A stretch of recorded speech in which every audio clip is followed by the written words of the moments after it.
Hello students, आपण आणखीन एक एक्झाम्पल सॉल्व्ह करू. Example number 3. Solve this differential equation. आपण बघतोय method number 1, equation solvable for P, ज्यामध्ये आपण ही जी लेफ्ट हँड साइड आहे ह्याचे लिनियर फॅक्टर्स इन पी मिळवायचा प्रयत्न करतो. Okay, so our left hand side is X Y P square plus P into this bracket.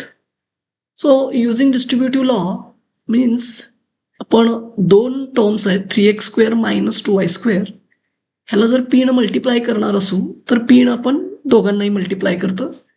So पीनी जर 3x² ला मल्टिप्लाय केलं तर आपल्याला मिळेल 3x² P minus similarly P न आपण सेकंड टर्मला आपण मल्टिप्लाय करू, आपल्याला मिळेल 2y² P minus 6xy equal to 0.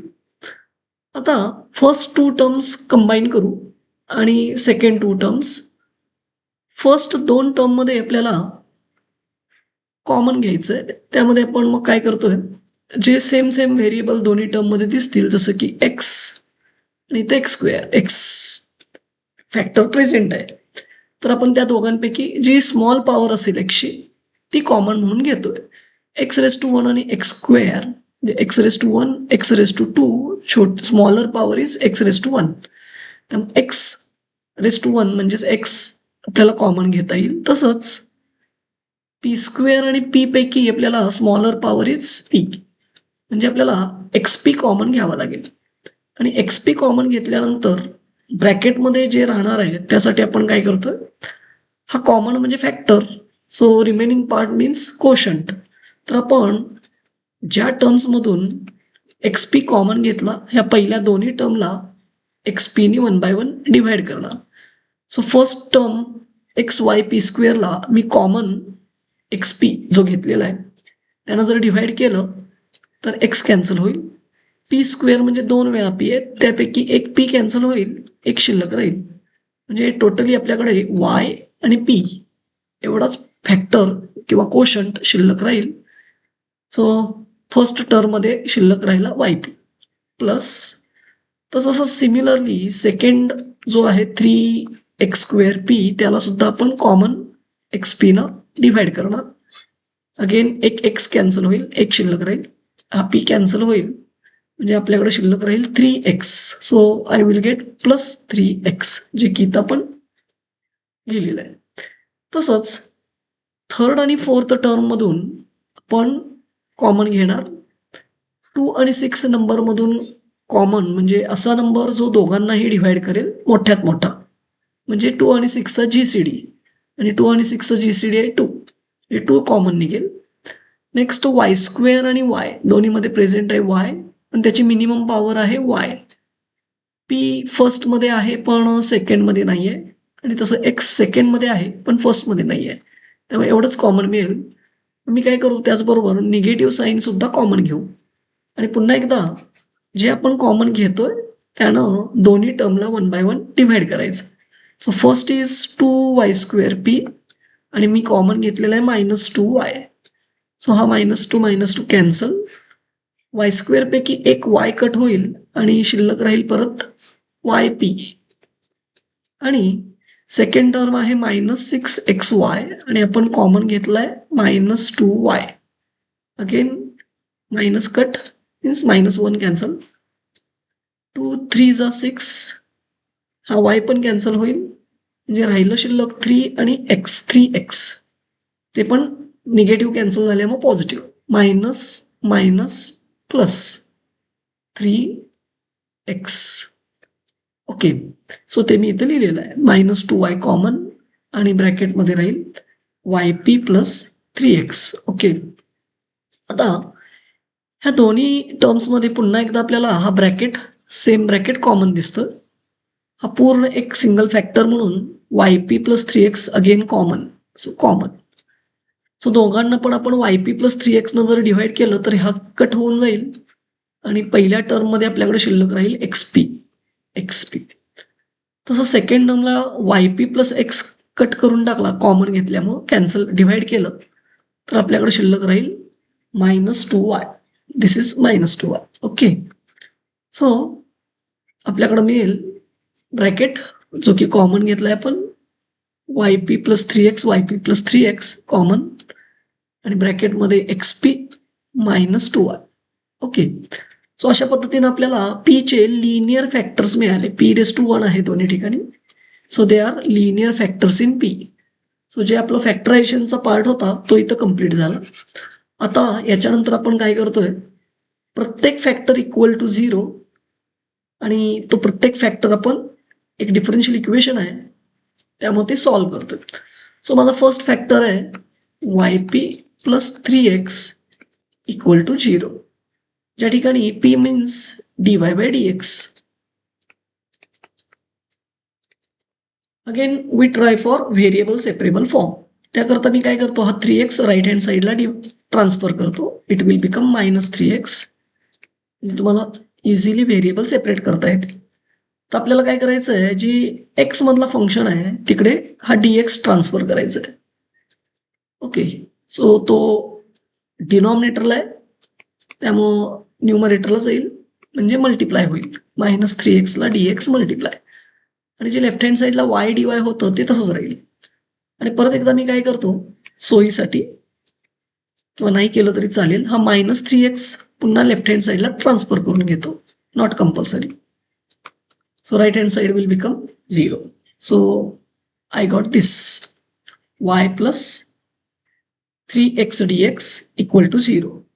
आता याच्यामध्ये आपल्या लक्षात येते की व्हेरिएबल सेपरेट आहेत, मीन्स y आणि dy कंबाईन झालेत आणि dx बरोबर फक्त x मधलंच फंक्शन शिल्लक आहे. सो अशा केसमध्ये व्हेरिएबल सेपरेबल मध्ये आपण डायरेक्ट इंटिग्रेशन घेऊ शकतो. सो इंटिग्रेशन जर आपण घेतलं याचं इंटिग्रेशन ऑफ y आणि सेकंडचं इंटिग्रेशन घेताना हा 3 constant outside the integration. So integration of y is y² by 2. जसं x इंटिग्रेशन x² बाय 2, yचं integration y² by 2 plus 3 constant as it is x integration आता सांगितला फॉर्म्युला x² बाय 2. हां, पण right hand साईडला जो 0 आहे, 0चं integration not 0, it is some constant. Let us take c. Okay, तर ओनली c डॅश पडलेला आहे, it is c. So we get y² by 2 plus 3x² by 2 equal to c. नाही क्लिअरली मी purposefully तो c डॅशच घेतलेला आहे, sorry. Let us take constant c dash, कारण लेफ्ट हँड साईडला हा जो 2 आहे तो पण एक कॉन्स्टंट आहे आणि तो कॅन्सल करण्यासाठी मी थ्रू आउट ह्या इक्वेशनला 2 न मल्टिप्लाय करेन. So I will get multiplied by 2 cancel. Second टर्मला पण 2 न multiply, 2 cancel, remaining is 3x². आणि राईट हँड साईडला पण 2 न मल्टिप्लाय झाल्यावर हे 2 इंटू c डॅश जे काय असेल constant multiplied by constant, new constant, त्याला आपण म्हणूया c. सो फायनल आपला कॉन्स्टंट आपण जनरली c लिहितोय.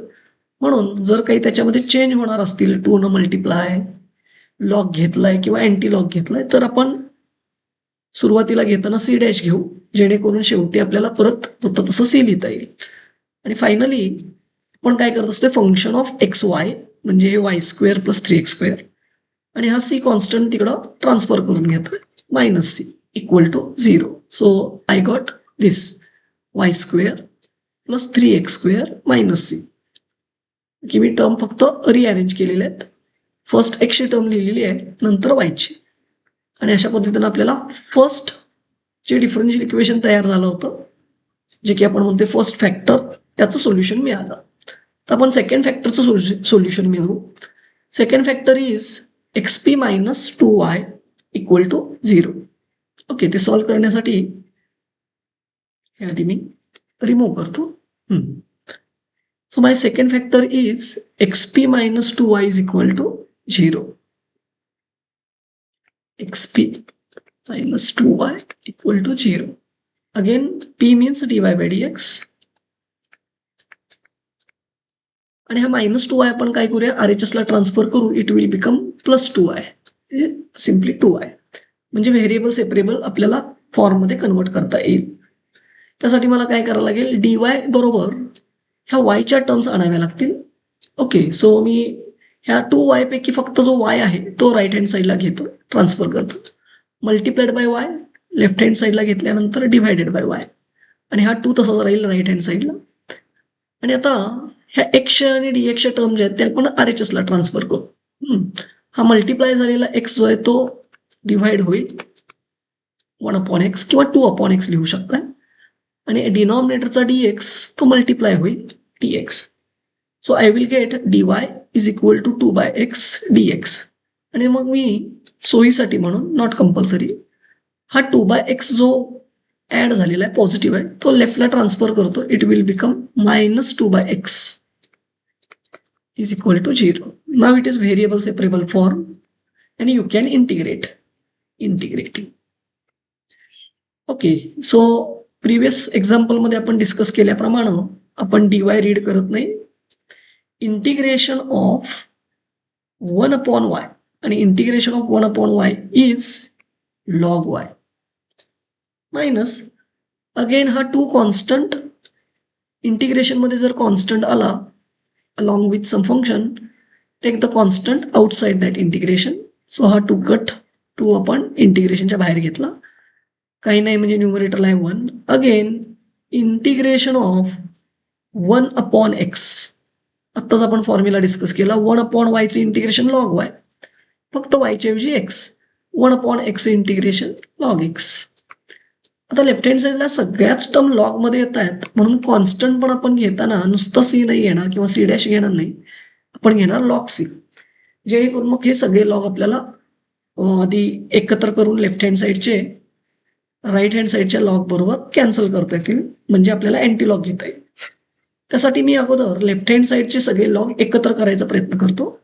त्यासाठी मला हा जो 2 आहे तो लॉगच्या आतमध्ये घ्यावा लागेल, आणि लॉगच्या रूल प्रमाणे some number k into log of something say a. तर लॉगचा रूल सांगतो आपल्याला की it is equal to log of a raise to k, म्हणजे बाहेरचा असा लॉगला मल्टिप्लाय झालेला नंबर लॉगच्या आतमध्ये जे काय असेल त्याच्या घातांकाला. So k into log a becomes log of a raise to k. तसं मी हा जो 2 आहे तो त्या रूल प्रमाणे log of it becomes x, 2 goes to the power of x, एक्सच्या पॉवर मध्ये जाईल x² is equal to log c. आणि आता तुम्ही हे लॉगचे रूल वापरू शकताय. Log of first minus log of second is log of first divided by second. So my first is y. whenever there is subtraction of log, take the quotient upon quotient छेदाला. Second is x². So by using rules of logarithm we get this. So जो आपला उद्देश होता नुसतं constant c घेण्याऐवजी log c घ्यायचा, तो आता आपल्या लक्षात येईल. We can take antilog and antilog will cancel out both the logs. So simply I will get y by x² equal to c. Okay, आता हा जो c आहे राईट हँड साईडला तो मी फक्त लेफ्ट हँड साईडला ट्रान्सफर करेन, and I will get -c is equal to 0. Okay, this is my second solution, y upon x² minus c. y upon x² minus c. So finally आपल्याकडं जेवढे factors आहेत त्या प्रत्येक फॅक्टरला सॉल्व्ह करून 2 solution मिळालेले आहेत. आपल्याला फायनली जनरल सोल्युशनसाठी फर्स्ट सोल्युशन आणि सेकंड सोल्युशनचा प्रोडक्ट करायचं आहे. So first bracket 3x² plus y² minus c multiplied by second solution is y upon x² minus c. Their product is equal to 0. This is my final or general solution. Thank you.